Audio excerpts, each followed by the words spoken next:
La TVT au cœur de l'information.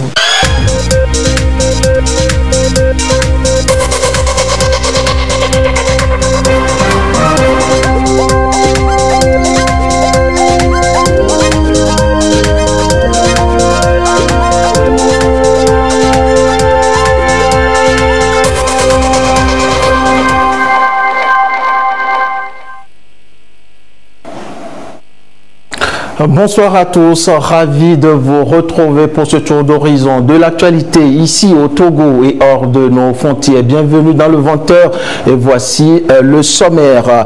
Le Togo toujours en pole position en matière de réforme pour la promotion du secteur privé. Après le rapport d'une business, c'est le MCC qui reconnaît dans son dernier rapport les performances du Togo sur plusieurs indicateurs. Oasis, la série togolaise que je vous amènerai à découvrir en fin d'édition, une série qui donne à l'Afrique sa place et sa valeur. C'était là le sommet, place maintenant aux 20h. À Lomé, les porteurs de projets communautaires de la région maritime seront désormais soutenus, ceci à la faveur d'une signature de convention intervenue ce matin entre différents acteurs et le ministère togolais de l'Environnement. Un coup de pouce qui résulte du projet d'investissement de résilience des zones côtières en Afrique de l'Ouest. Et que ça a été présent lors de cette signature et voici son compte rendu.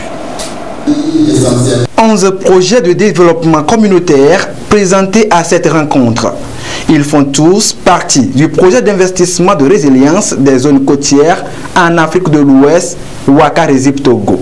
Ces projets communautaires bénéficient de la part du ministère en charge de l'environnement d'un financement de plus d'1,5 milliard de francs CFA pour leur exécution. Notre projet intitulé Renforcement des initiatives locales pour la lutte contre les inondations dans le village de Edo-Okwikopé consiste à renforcer la capacité de rétention du bassin initialement construit, réaménager la piste rurale, renforcer aussi la capacité d'un déversoir en lien avec ce bassin et l'aménagement des périmètres du bassin pour développer les activités génératrices de revenus telles le maraîchage. Tel que ce projet, nous voulons faire du reboisement parce qu'il y a une partie qui est dévastée. Avant, la forêt avait une superficie de 1400 hectares.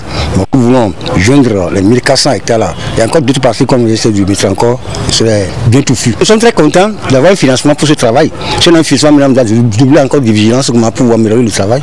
Et ça va aller. Ces projets, dont la convention de financement est ici matérialisée, prennent en compte la gestion des aires communautaires, la gestion durable des terres, la réhabilitation des petites infrastructures publiques endommagées, entre autres. Le gouvernement appelle les porteurs des projets à un engagement ferme pour leur bon aboutissement. La mise en œuvre des activités prévues devrait amener les bénéficiaires à mieux comprendre le lien entre le développement et la protection de l'environnement, ainsi que l'impérieuse nécessité de concilier les deux dans un contexte global de développement durable et de réalisation des objectifs de développement durable ODD. J'invite les différents acteurs impliqués dans ces sous-projets communautaires à s'engager sans réserve afin de conduire la mise en œuvre du projet conformément aux orientations stratégiques définies. Un mécanisme de contrôle de l'exécution physique et financière va être mis en place à cet effet afin de garantir l'efficience et l'efficacité de la gestion des sous-projets. La mise en œuvre efficace de ces sous-projets devra contribuer non seulement à lutter contre le dérèglement climatique, mais aussi venir à bout de la pauvreté. Autorités politiques, administratives et religieuses sont invitées à s'impliquer dans leur exécution. Gros point dans cette édition sur les femmes, les Togolaises surtout. L'on aurait remarqué qu'elles sont battantes, entreprenantes et prêtes pour le développement de leur pays. Alors, voyons de plus près la participation de la femme togolaise au rayonnement du secteur privé. Et c'est avec C'est la clé. Représentant 51% de la population, les femmes togolaises ont toujours marqué l'économie nationale depuis les années 70, surtout avec l'histoire des nanabens. De nos jours, 74% des femmes en milieu urbain sont dans le commerce et les services. 96,4% de ces femmes exercent dans l'informel. Le chiffre d'affaires des 3,6% exerçant dans le formel est de 70 milliards de francs CFA. Un manque à gagner pour l'État, d'où la nécessité d'échanger sur le rôle de la femme togolaise en tant qu'actrice de développement du secteur privé. Le rôle de la femme togolaise dans le développement du secteur privé ne doit plus se confiner à l'informel. Il faut que la femme togolaise prenne de la visibilité par rapport à l'activité qu'elle mène. Il faut des financements, il faut former nos mamans, nos sœurs à mieux gérer leur structure. Il faudrait mettre en place un comité pour accompagner ces femmes-là, les écouter et voir leurs attentes, leurs préoccupations afin de leur fournir cas par cas des solutions adaptées à leur type d'activité. Impôts, douane, contrefaçon, concurrence semblent être les freins à la pleine participation des femmes entrepreneurs à l'économie nationale. Pourtant, toutes les dispositions sont aujourd'hui prises pour faire d'elles des entrepreneurs accomplis avec, entre autres, l'octroi des 25% des marchés publics aux jeunes et femmes entrepreneurs qui ont compris que seul l'entrepreneuriat, surtout des femmes, peut venir à bout de la pauvreté, du chômage et du sous-emploi. La semaine du secteur privé, on en parle toujours et dans cette édition avec la thématique l'adéquation entre la formation et l'emploi. Quelle stratégie alors pour la réussite du PND de Douaré pour des éléments de réponse? Quelle formation pour atteindre les 500 000 emplois voulus par le Plan national de développement PND? La problématique de l'adéquation entre formation et emploi se pose. Les différentes pistes sont explorées ici entre experts et les stratégies à adopter concernent aussi bien le secteur privé que le gouvernement qui ont un ensemble de rôles à jouer pour résoudre l'équation. Pour que nous tous, acteurs, formateurs, employeurs, apprenants, nous puissions comprendre la nouvelle dynamique que nous voulons insuffler à notre système d'enseignement, de sorte que on ne forme plus pour un concours, mais on forme pour que toute l'économie puisse vraiment bénéficier de ces compétences-là qu'on va développer dans les écoles. Il faut peut-être renforcer aussi les cadres existants de dialogue entre le secteur de l'emploi général, à la fois public et privé, et le secteur de la formation publique et privée. De sorte que le secteur de la formation plutôt écoute les besoins du secteur de l'emploi et essaie de transformer en permanence les offres de formation pour atteindre l'adéquation que nous recherchons. Le Togo, à travers son PND, notamment l'axe 2, a bien mis en place la stratégie et l'orientation. Ensuite, nous, ici, nous sommes des partenaires techniques et financiers et nous venons accompagner le Togo à mettre en place justement sa stratégie avec les meilleures pratiques pour savoir exactement quel type de formation on a besoin et comment en fait adapter ça aux besoins du marché et à l'accès au marché. Les problématiques liées à l'adéquation entre formation et emploi sont de divers ordres. Pas de pratique professionnelle dans plusieurs filières, manque d'équipement pédagogique, méthodes d'enseignement peu modernes. Il est également constaté que les apprenants se concentrent dans les filières non porteuses. Le travail à faire est énorme et selon les panélistes, il faut adapter le système éducatif à l'environnement socio-éducatif, identifier les corps de métier porteurs. Les multiples actions du gouvernement pour corriger ces manquements sont ici élucidées. Dans le PND, il y a un certain nombre de projets qui sont identifiés. Et pour la mise en œuvre de ces projets-là, il faut que nous ayons de la main-d'œuvre. Donc il faut que nous commencions tôt pour que lorsque les entreprises vont commencer à s'installer, en partenariat avec elles, que nous puissions ensemble déterminer les besoins réels en termes de qualification pour leur permettre de réaliser leurs projets. Il n'y a que 6% des jeunes qui se forment en entreprise après le BEPC et l'ambition pour l'ensemble des acteurs est d'aller au-delà de 70% de formation professionnelle pour amener les jeunes à créer des entreprises et non à être des demandeurs d'emploi. Faisons à présent un tour dans les locaux du ministère du Commerce pour découvrir ensemble le centre de référence de l'Organisation mondiale du commerce, une plateforme qui permet de tout savoir sur l'organisme, ses accords et surtout sur le commerce extérieur. Visite guidée dans ce reportage signé Edem Tsoussoupo. Bienvenue au centre de référence de l'Organisation mondiale du commerce, OMC. Une représentation nationale qui donne accès facile aux bases de données de l'OMC. Logé au sein du ministère en charge du commerce, ce centre se présente comme une bibliothèque ouverte au public, surtout aux opérateurs économiques. C'est un nid d'information disponible au bout d'un clic sur le www.wto.org. Vous êtes sur le site de l'OMC.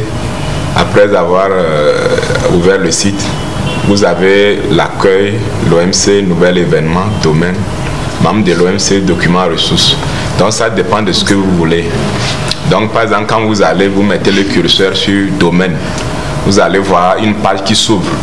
Et sur la page, vous allez voir, on a écrit marchandises, c'est-à-dire le commerce des marchandises, le commerce des services, les accords commerciaux régionaux, la propriété intellectuelle, le règlement des différends à l'OMC.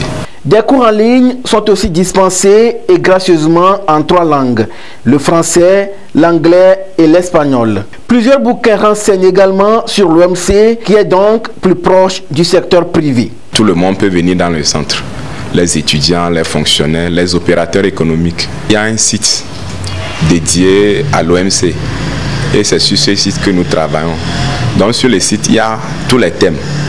Vous pouvez avoir des informations sur l'accès au marché, les règles d'origine, les obstacles techniques au commerce, les mesures de défense commerciale, le règlement des différents commerciaux à l'OMC. Il y a des cours en ligne qui sont gratuits et à la fin, ils ont 2 mois pour pouvoir valider ce cours. Le cours se présente en module et à la fin, si vous avez 60% sur la totalité du cours, donc vous pouvez avoir un certificat signé par le directeur général de l'OMC. Le centre de référence de l'OMC existe il y a 7 ans déjà. Il a subi des travaux d'aménagement et est opérationnel depuis 1 semaine. Le ministère du Commerce est l'interface entre le pays, le Togo et l'Organisation mondiale du commerce. Et c'est à ce titre que l'Organisation mondiale du commerce a installé ce centre au niveau du ministère du Commerce pour servir de plateforme. Les pays font des notifications, par exemple, base de données, les notifications sur les données tarifaires, les statistiques d'importation et autres. Donc, un opérateur économique qui a besoin de ces données pour pouvoir faire ses affaires et prévoir ce qu'il peut importer ou exporter dans tel pays ou tel autre peut venir au niveau du centre et avoir accès à ces données. Le centre offre ses services tous les jours ouvrables à partir de 7h30. L'accès est libre. Après les belles performances du Togo dévoilées par la Banque mondiale à travers son rapport Doing Business 2020, c'est au tour du Millennium Challenge Corporation MCC de livrer les progrès du Togo, une 17e évaluation qui notifie que le Togo a validé plusieurs indicateurs et maintient le cap après 4 fois durant. Dodo Waré pour nous en dire davantage. De 5 indicateurs validés en 2014, le Togo en est aujourd'hui à 14, soit 9 indicateurs de plus validés en 6 ans. L'examen des performances réalisé par le Millennium Challenge Corporation MCC pour la période 2019-2020 indique que le pays a maintenu le cap pour la 4e année consécutive dans les critères d'éligibilité au programme Compact américain. 3 grandes catégories d'indicateurs validés par le Togo en matière de bonne gouvernance, de liberté économique et l'investissement dans le capital humain. Les prouesses du Togo dans l'indicateur bonne gouvernance sont liées au contrôle de la corruption, à la liberté d'information, les libertés civiles et l'état de droit. En ce qui concerne l'investissement dans le capital humain, le MCC relève que le Togo a investi dans l'éducation primaire, le taux d'achèvement des filles au cycle primaire et la protection des ressources naturelles. En matière de liberté économique, le Togo a validé, selon les Américains, l'indicateur de l'inflation de la politique budgétaire, du genre dans l'économie, des droits fonciers, l'accès au crédit et à la création d'entreprises. Alors que le Togo a fait de belles performances dans le rapport Doing Business 2020, le score du Millennium Challenge Corporation vient traduire une fois encore la vision, l'ambition et la volonté politique du pays portée au plus haut niveau par le chef de l'État à travers des réformes dans plusieurs domaines stratégiques.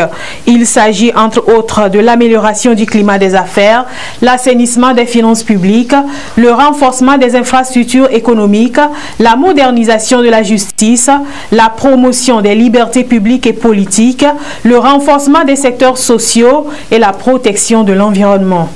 Le Togo a bénéficié déjà d'un financement du MCC depuis son éligibilité au programme Seuil et ses performances ne font qu'amener le pays progressivement vers le programme Compact pour bénéficier de gros investissements et mettre en œuvre des projets pour le bien de la population.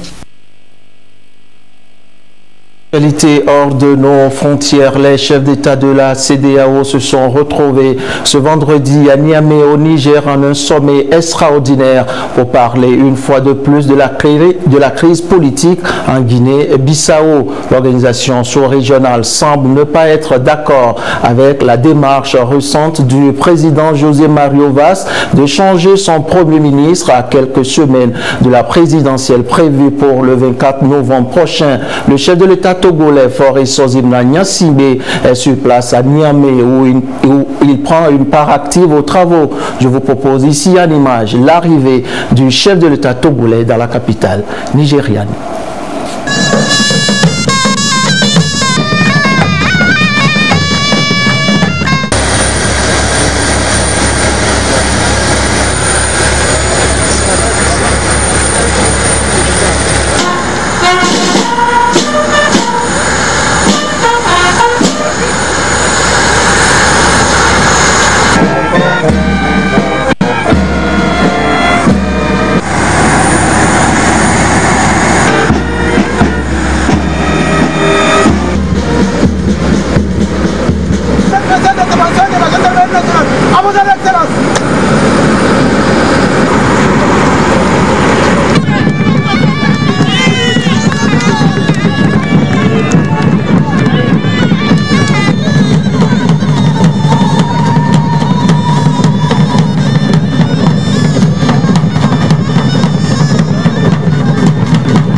Là, vous venez de voir l'arrivée du chef de l'État à Niamey au Niger. Et toujours à Niamey au Niger, après l'ouverture des travaux du sommet extraordinaire de la CEDEAO, les chefs d'État et de gouvernement ont débattu à huis clos des rapports élaborés par la commission en Guinée-Bissau. Le président Mohamedou Issifou, président en exercice de la CEDEAO, à l'ouverture des travaux, a mesuré l'ampleur de la crise et dit compter sur ses pairs pour permettre à la Guinée-Bissau de retrouver sa stabilité politique. Le président Faure Gnassingbé prend une part active aux travaux. Alors, à la tête de la CEDEAO, le chef de l'État, Faure Sozimna Gnassingbé, avait été à la manœuvre pour convaincre le président bissau-guinéen José Mario Vaz de faire bouger les choses. Un communiqué final a sanctionné la fin des travaux. Nous reviendrons beaucoup plus en détail sur le sujet dans nos prochaines éditions. Et pendant ce temps, à Kara, les universitaires évaluent leur rapport d'activité sur la période 2016 à 2019. Qu'est-ce qui est fait et quels sont les défis qui restent à relever? Le récit dans ce reportage de Nestor Mouzou.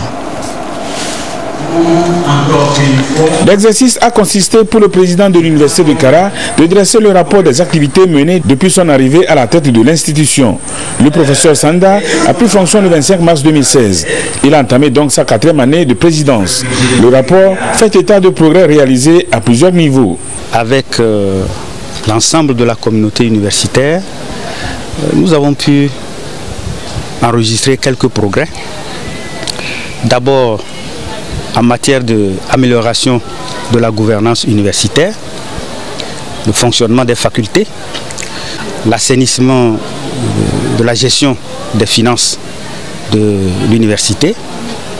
Nous avons accru notre consommation du budget. Pour la pédagogie, beaucoup de filières à finalité professionnelle ont été créées pour améliorer les chances d'insertion des diplômés. Dans la mise en œuvre de la réforme licence master doctorat, de 2016 à aujourd'hui, nous avons complété les 2 grades qui manquaient. C'est-à-dire qu'il n'y avait pas le grade master, il n'y avait pas le grade doctorat. Et aujourd'hui, ces choses faites, les étudiants qui le souhaitent ne sont pas obligés de s'expatrier nécessairement. Pour la recherche, nous avons aussi amélioré les arrangements institutionnels à travers la création d'une direction de la recherche chargée de la coopération et des partenariats, en même temps que nous avons codifié la création des structures de recherche. Des innovations sont aussi intervenues en matière d'infrastructure et de vie estudiantine. Nous avons réhabilité beaucoup de bâtiments au campus sud qui a été clôturé, et au campus nord, 3 nouveaux bâtiments ont vu le jour. Et la grosse innovation aussi de ce côté, c'est que désormais la présidence de l'université de Kara se trouve au campus nord, dans les locaux propres de l'université. Concernant la vie estudiantine, un espace restauration libre a été aménagé au campus sud. Nous avons amélioré les moyens de transport pour les étudiants à travers l'acquisition de nouveaux moyens et la réhabilitation des bus qui étaient en panne. La présidence de l'Université de Kara a également travaillé à améliorer le cadre du dialogue qui permet l'écoute des étudiants. Un programme Campus Citoyen a été mis en place, programme qui donne l'occasion à l'université d'interagir avec les communautés. En 3 ans, beaucoup de choses ont été donc réalisées. Le président a encouragé la création des laboratoires. Il y en avait très peu. C'est une bonne chose parce que ça permet d'accompagner le plan pédagogique. Sans laboratoire, on ne peut pas faire de la recherche, on ne peut pas trouver du nouveau. Sur le plan du CAMES, on ne peut pas progresser dans sa carrière si on n'appartient pas à un laboratoire. Les défis demeurent nombreux pour que l'université de Kara se hisse au rang d'un pôle universitaire majeur. Mais le projet phare des autorités de l'institution, c'est celui de la mutation numérique pour la digitalisation de la pédagogie et de certaines prestations. La digitalisation permettra aux étudiants, où qu'ils se trouvent, de pouvoir prendre un cours à distance. L'implication des 17 objectifs de développement durable dans les systèmes d'enseignement au Togo. Le sujet fait l'objet d'une formation au profit des enseignants de l'École nationale d'administration. Le récit avec Dodo Hari. L'ENA, École nationale d'administration, intègre les ODD dans sa mission de formation initiale des hauts fonctionnaires de l'État. Les enseignants de l'ENA ont donc pour obligation de maîtrise des différentes cibles de l'ODD, notamment la réduction de la pauvreté, l'accès aux services de base, le développement économique, l'accès à tous à une éducation de qualité.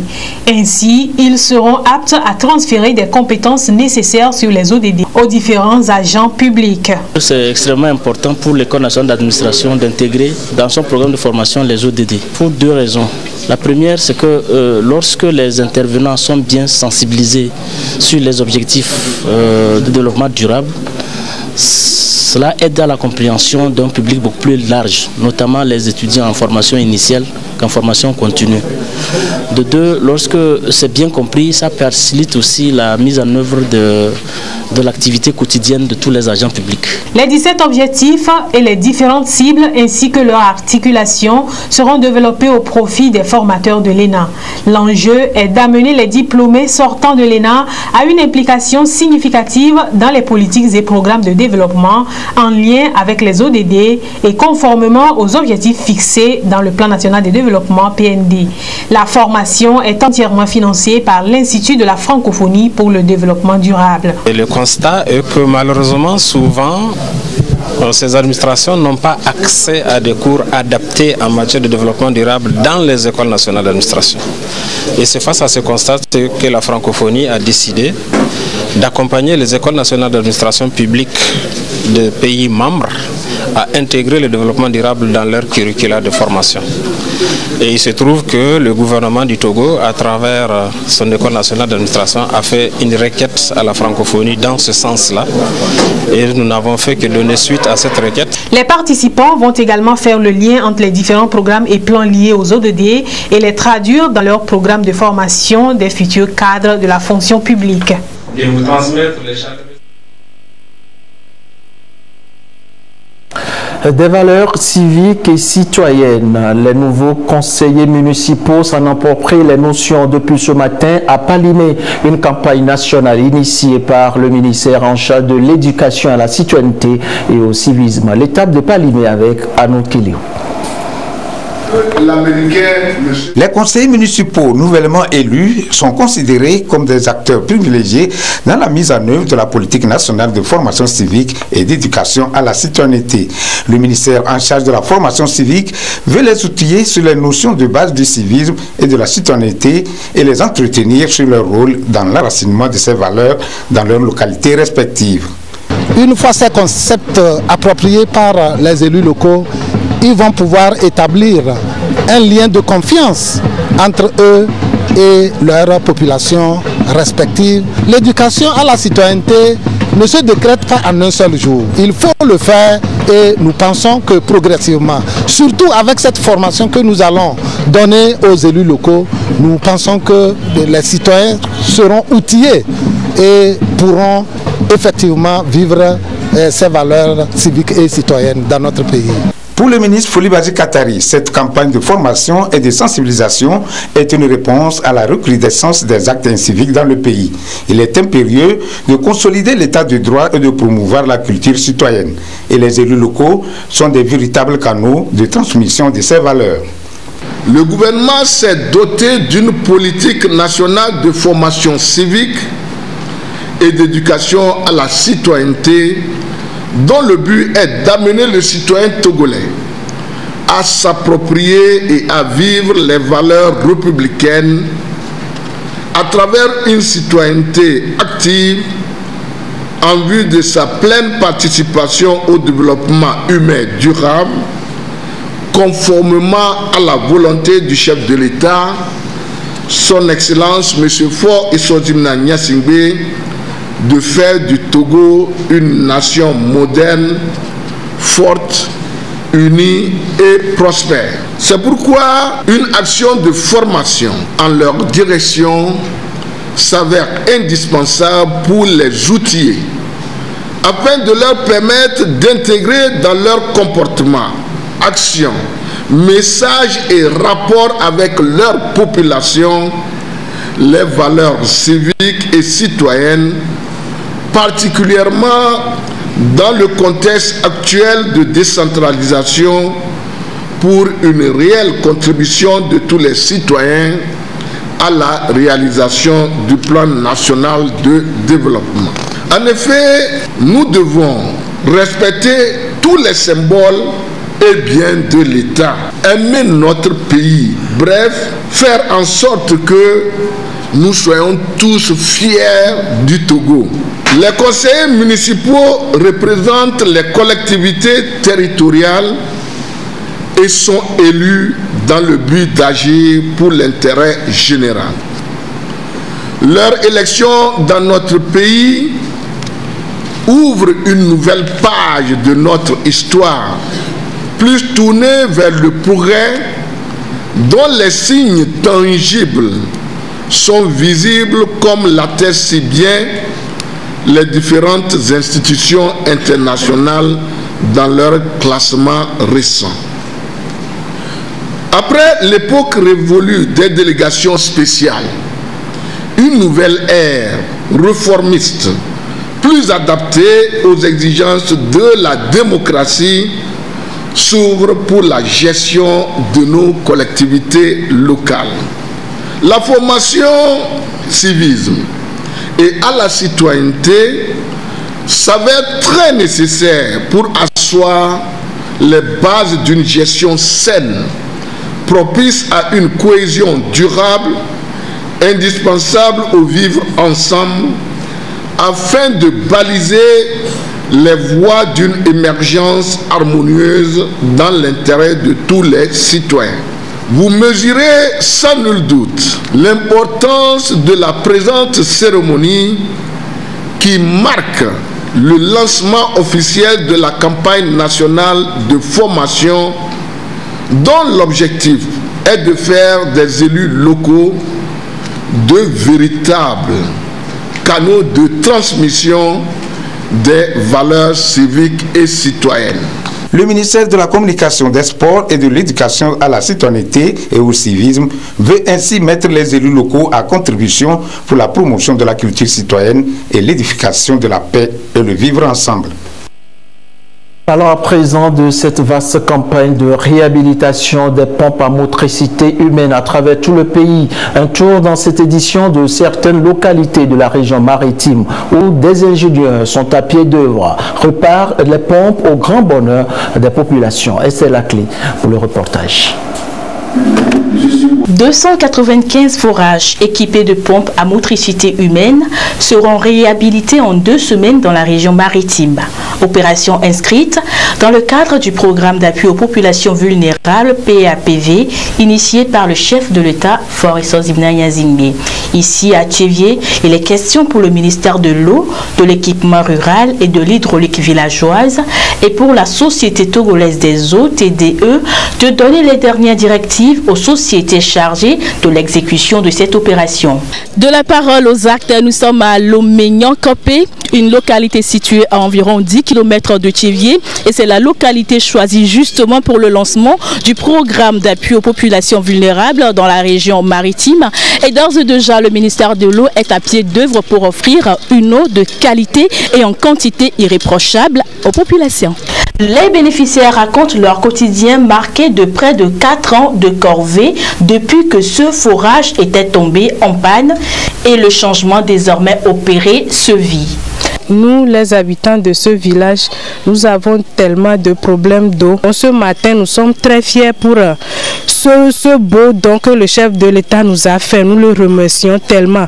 Que Dieu le bénisse parce qu'on n'a jamais imaginé que d'un jour à l'autre, on aura une eau potable à notre portée. Donc c'est une grande joie pour toute la population. Nous remercions le chef de l'État pour ce geste. Nous remercions le président Faure Zingbe pour tous ses efforts. La réhabilitation de ces ouvrages est confiée à des techniciens expérimentés, mordus à la tâche. Ils mettront leur savoir-faire au service de ces populations vulnérables. Cette opération consiste à remplacer systématiquement l'ancien équipement par un nouvel équipement. Donc, pour ce qui concerne un kit de forage, nous avons 6 éléments. Il y a 3 éléments visibles et 3 autres éléments qui ne sont pas visibles. Nous avons le cylindre qui est en profondeur de forage, nous avons les tringles, les tuyaux.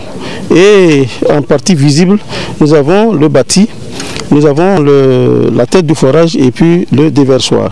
Et il faut reconnaître que en début de l'opération, nous avons eu à commander 1639 kits qui vont servir à remplacer tout ce que nous avons comme forage en panne sur le plan national. Améliorer de façon durable les conditions de vie des populations, surtout en milieu rural. C'est le défi que s'est lancé depuis des années le président Faure Zingbe.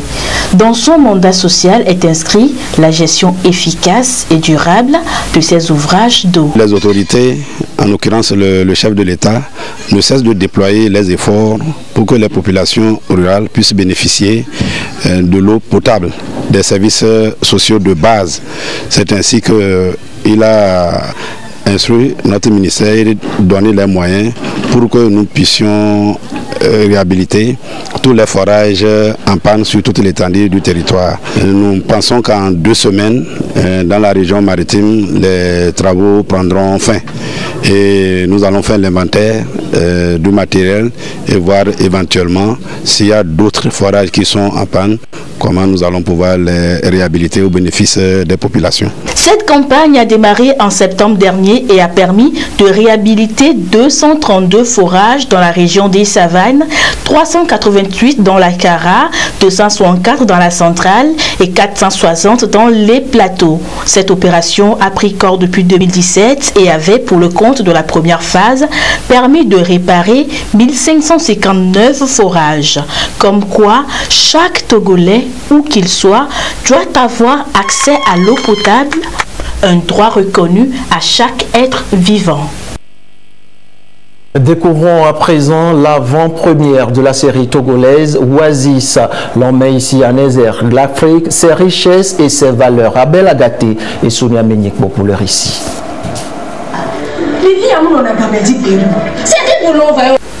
C'est une avant-première qui annonce la diffusion très prochaine sur les chaînes Canal+ de la série togolaise Oasis. Ne travaillez pas pour votre père? Déjà parce que je n'ai pas envie d'être notaire et encore moins de travailler pour mon père. Ah bon, pourquoi? C'est l'histoire d'une jeune femme qui intègre un complexe immobilier pour y faire de l'espionnage industriel. Mais très vite, elle sera confrontée à un obstacle, la présence de son ex-petite amie qui n'est autre que le patron des lieux. Alex. Je vous crois ici. L'Oasis, c'est une centaine d'acteurs venus d'une dizaine de pays de la sous-région ouest-africaine, dont le Togo, avec des rôles les uns aussi captivants que les autres, le tout dans un décor atypique. J'ai des frissons parce que ce que j'ai vu, c'est du travail bien fait. J'ai aimé l'histoire. En tant qu'acteur aussi, j'ai aimé travailler sur ce projet. Le scénario, c'est original. Et j'ai joué quand même dans ce film aussi. Hein. Je suis dans l'épisode 12. Chacun se retrouve dans son rôle. Un casting qui séduit déjà plus d'un. C'est une très belle série, je recommande vraiment au public togolais, au public africain en général, de la regarder et j'espère qu'ils adoreront autant que moi. C'est une superbe série avec une équipe formidable qui a travaillé très dur. Donc je tiens à féliciter cette équipe pour cette production et tous les partenaires qui ont eu à faire ce travail pour rehausser le Togo dans le cinéma. L'Oasis, c'est aussi cette volonté de montrer un autre visage de l'Afrique en général et du Togo en particulier, avec leurs différences, mais surtout avec leurs richesses culturelles. J'ai travaillé dans un complexe aux États-Unis en tant que gestionnaire de résidence, ce que les personnages principaux font. Et donc j'ai rencontré plein de locataires excentriques, comme vous en verrez dans la série, qui m'ont beaucoup marqué.